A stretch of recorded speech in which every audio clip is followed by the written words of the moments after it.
Chapter 2.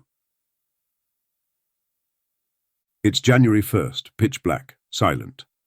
I'm alone in bed on the second floor of Chalet 21 on Mammoth Mountain. It's freezing in here, I think as I wake and orient.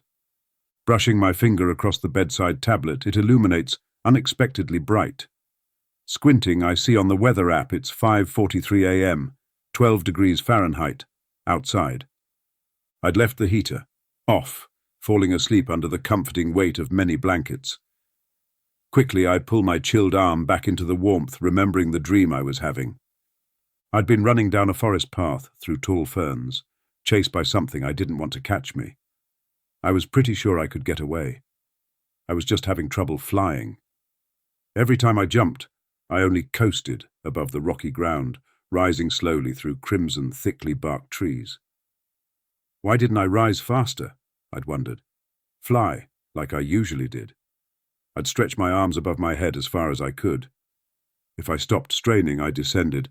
Then I had to run to stay ahead of what was chasing me. Jumping to escape, I tried willing myself up, up. But I kept drifting down. It felt real, rushed, and completely normal that I was running from something and that I could fly. I didn't know I was dreaming. Racing down the path, I realized that concentrating on the strain in my arms, rather than being in the moment, was stopping me from flying. I needed to clear my mind. At the next hill, I leapt, arms outstretched, my body lifted. Not thinking of trying to fly, but accepting I could, the tension in my upper body disappeared. Gravity vanished. I rose steadily above the treetops. No longer focused on trying to fly, I flew, taking in the view, leveling above an expansive forest into a cloudless, sunless, cerulean blue sky. There was no wind or perceptible temperature. I soared, controlling my altitude and speed with my arms' stretch and direction. The rolling forest canopy was spectacular, covered in emerald and earth-hued, leafy dots like a Seurat painting. Several miles to my right was a cove swathed in a pinkish-white mist. I knew a beach and the Pacific Ocean were under there. Dropping my right shoulder, I arced towards the ocean mist, optimistic and feeling sure.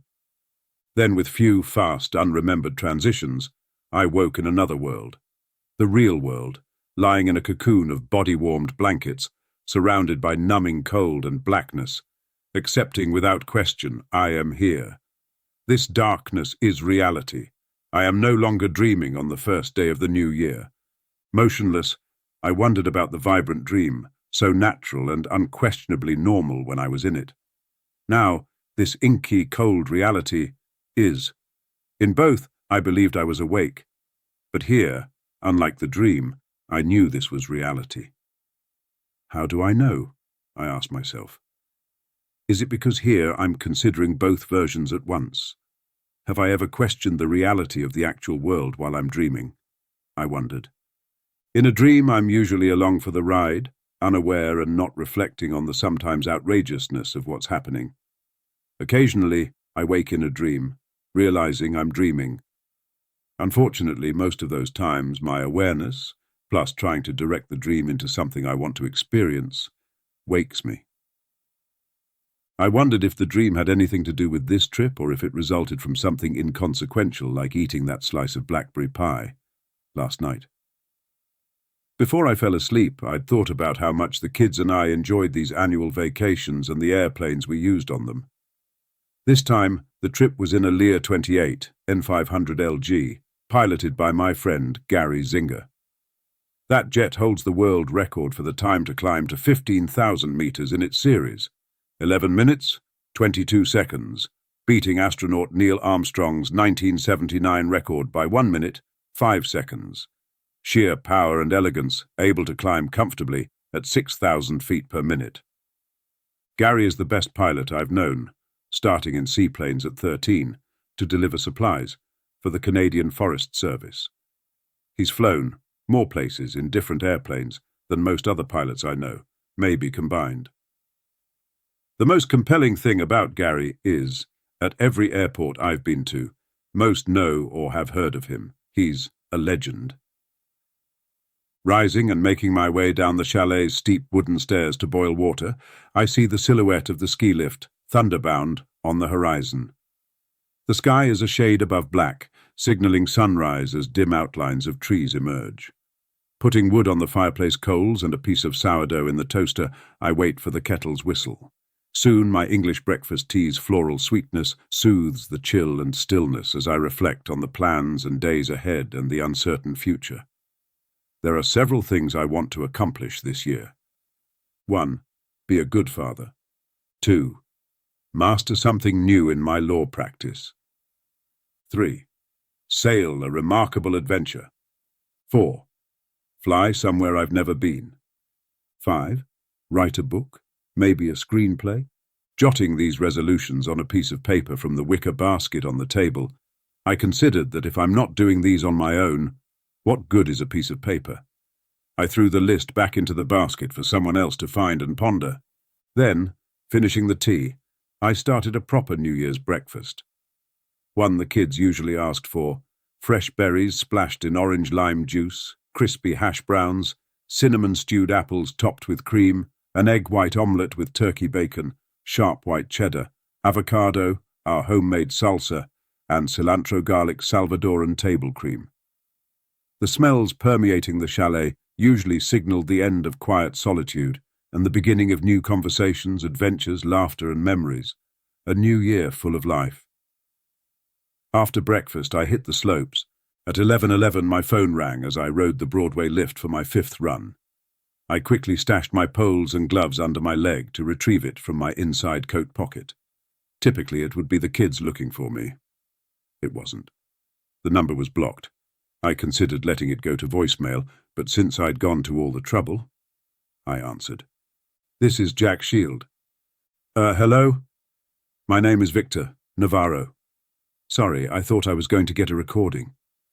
My brother is in custody. He needs a lawyer. I wished I hadn't answered. Okay, what's he charged with? I asked. Murder. I perked up. Oh? I'm very sorry to hear that.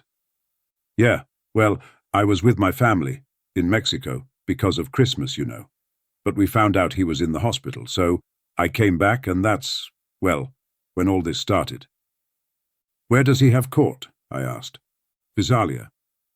That's a Tulare County case. Why was he in the hospital? He was beat up. They found him, in the alley behind my parents' house on Christmas Eve. Who's the victim? I asked.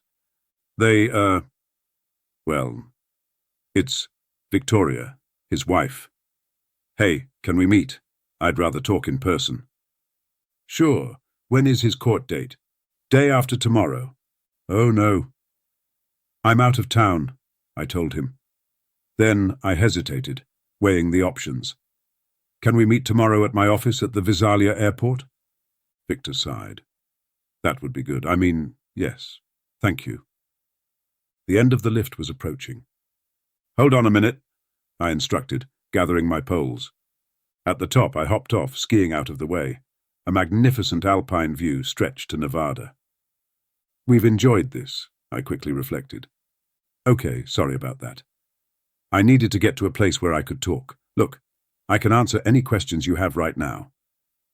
I would like to talk in person, he said. Sure, I understand. I gave him directions to the Visalia Airport business terminal, arranging to meet inside the lobby at 3 o'clock, quoting my usual fee, $25,000 through the preliminary hearing and an additional $25,000 for all proceedings after that until trial. Trial was $1,500 per day plus expenses. Victor said he could give me $10,000 now, and they would pay the other $15,000 when his parents returned from Mexico in a few days. I agreed, emphasizing the balance had to be paid before the first pre-trial. As all potential clients do at the beginning of any case, he promised the money would not be a problem. How did you get my name? I asked before hanging up. My girlfriend Chantel recommended you. I didn't recognize the name. Okay, see you tomorrow. But look, because of the holiday, I'm only traveling to meet you. So, if you can't make it or will be late, let me know. I don't want to be waiting around. We'll definitely be there. Thank you, Mr. Shield. I immediately dialed Zinger. Captain, I said when Gary answered. Something just came up. Any chance of a pickup a day early? Mammoth Airport tomorrow at 1? Not a problem, Jack. Thanks, Gary. See you tomorrow. Roger that, he said, hanging up. I text my assistant, Brenda. Me. Happy New Year. Just got called on new murder case. Visalia Court.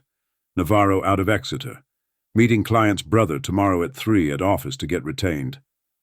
Looking around at the lively families and couples enjoying New Year's Day on the mountain, I considered what I'd text the kids. They would understand. Me. Important new case. I have to leave early. Snow bunnies can stay. I'll be at Saddle Bowl at noon to race to lunch at Yodeler. Ding. My phone notified I'd received a text. Brenda. Happy New Year, boss. I'll be there.